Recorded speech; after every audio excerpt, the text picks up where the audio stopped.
There are some pretty big reasons why I don't like to do Kobe Bryant shoes, especially that whole like people just making a buck off somebody else's loss. And I really don't dig that. I really don't feel for that. So it has to be an absolutely epic shoe to come along and grab my attention and say, you know what, I'm going to go against my instincts and actually go ahead and do this video about these shoes. But to be honest, there's actually a personal reason, and it's to do with living right here in Tokyo, Japan, which is that Kobe, K-O-B-E in Japanese is Kobe. And I can't help but think that we've been out here for 22 years, so Kobe is stuck in my mind. And there's just no way I'm not going to mess it up. I nearly said a bad word there. I'm not going to mess this up and say Kobe Bryant instead of Kobe Bryant, and you guys are going to kill me in the comments down below. But I'm still going to do it. I'm still going to go ahead and dive into this shoe because it's an absolutely sweet shoe. But before we get into it, we have to look back to where it's coming from. This is 2010's Del Sol, which is a black shoe. And then we've got today's shoe, which is the white shoe. So we're calling it the white Del Sol, but it's a Protro. Now we'll get into all that information about why is it a Protro, where that comes from and what that means for the shoe, and then we'll get into the actual shoe itself and have a look at the amazing hits on it that makes it a great shoe, enough so that even I'm going to talk about it, which I tell you, it's a super rare thing. So without further ado, let's get into this and have a look at the upcoming release of the Kobe Bryant Nike Kobe Bryant 6 Protro White Del Sol.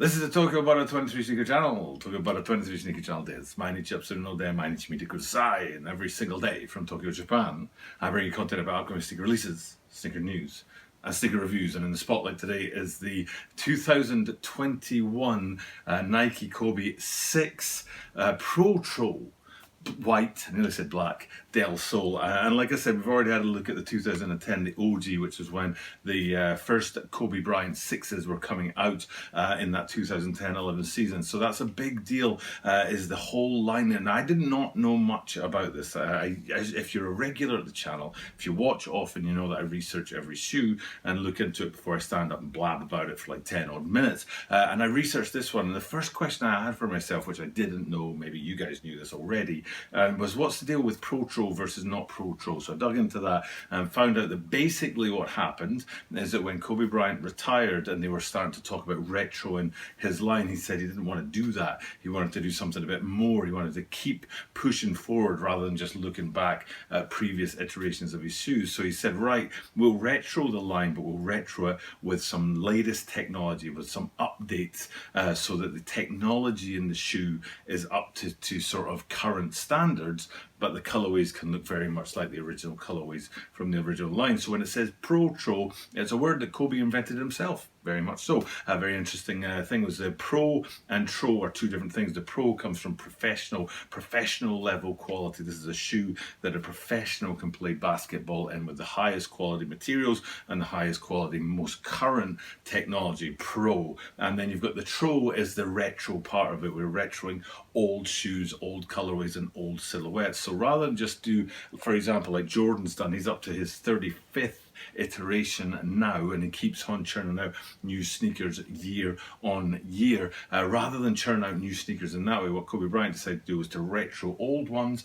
update them so they have the latest technology, and you get that pro and that tro effect going on Protro. So if you didn't already know that, now you know why they call these Protros, and they've called other ones Protros. So when you do see a Kobe sneaker on the market and it says Protro, you know that it's actually the retro that's come around since his retirement. But if it doesn't say Protro, it's probably the OG from when he was still playing basketball on the hardboard. So that's a quick, thing that I found out. Like I said, I had to research this stuff, and that's the first question I asked of myself was, what's the difference between Protros and OGs? And that's where it comes from. So a little bit of information there. So into the shoe, let's talk about what's going on in there and have a look at the details in it and some of the stuff that's going on. Now, I did say, early in the video, I do not like to do Kobe sneakers for that whole, making a buck of somebody else's, bad misfortune and stuff like that. And it's just purely about the shoe for me. It's not about trying to jump on any kind of bandwagon or anything like that. So I do have have some knowledge about basketball, more than many people from the UK, which is where I'm from, but much less than most people in America who, you know, are very some rabid about basketball. So, but when it comes to Kobe Bryant, he's one of few basketball players that made it across the pond and kind of came into the consciousness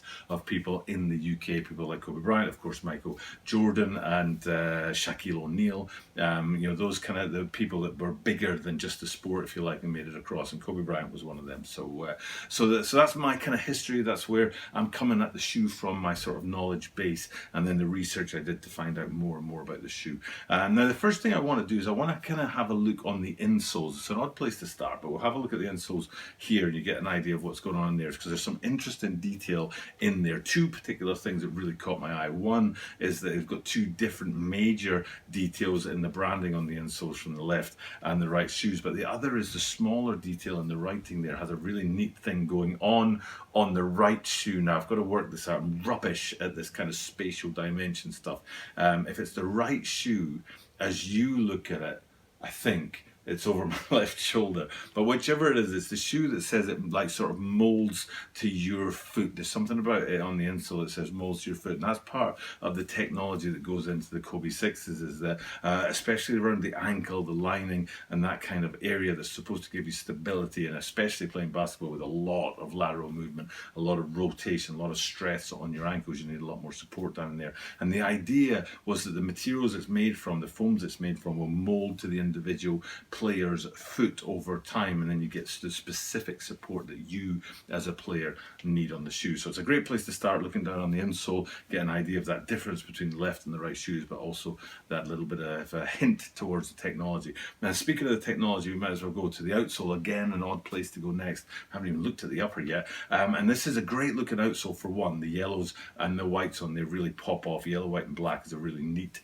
color combination for me, and very much white Del soles, whereas the original Del soles were black. But the detail that I love about this is you've got that kind of skin feel, that scale feel on the outsole of these guys, and the update, the Protro update between the OGs and these. And this is the kind of detail that Kobe Bryant was interested in, the kind of specifics that helped him push basketball, push himself to the next stage. And he even kept doing that after retirement with his shoes in the Protro line, because he wanted them to have just a little bit more surface area and those spines, those scales that run the length of the outsole. So he had to make them ever so slightly wider, so there was more surface area, more contact between the outsole and the hardwood floor to give the player a little bit more control and a little bit more stability. So that's the kind of Protro stuff that's important in any Protro shoe.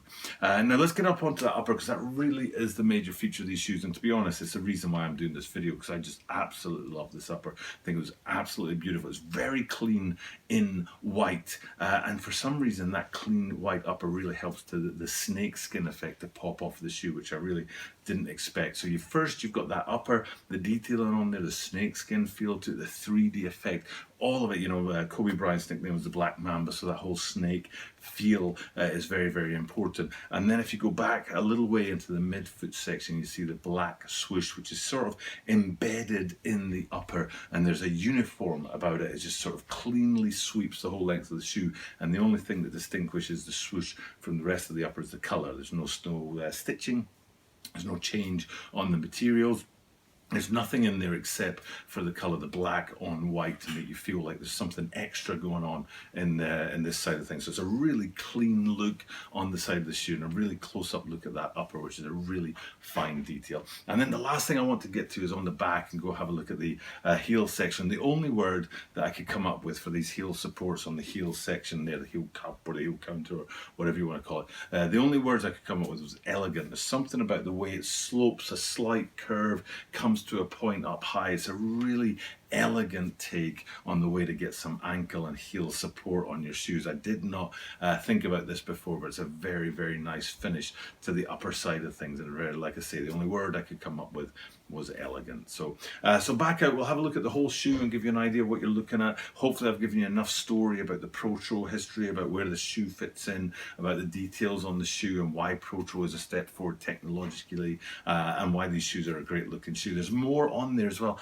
I think actually, now that I remember it, I'm right in saying that on the toe rolls, it's the word phenomenon written onto the toe rolls, and I don't know if they were written on the original Kobe 6s back in 2010-11 season, and I don't know if this is a Protro thing or a post-death thing that he's passed away and they put the word phenomenon on his shoes. So it's a good place to finish though. Phenomenal player, phenomenal shoe, if you ask me, and hopefully you think this is a phenomenal video. So it's a great way to finish it up. Hopefully you guys enjoyed that content. I do like bringing you this daily content. I have done it every single day for close to 3 years now, and I keep on churning it out. So we're going to do that. We're going to keep on churning content out every single day, and because I do it every single day, I get to say the same thing at the end of every single video, which is you are guaranteed to see me tomorrow.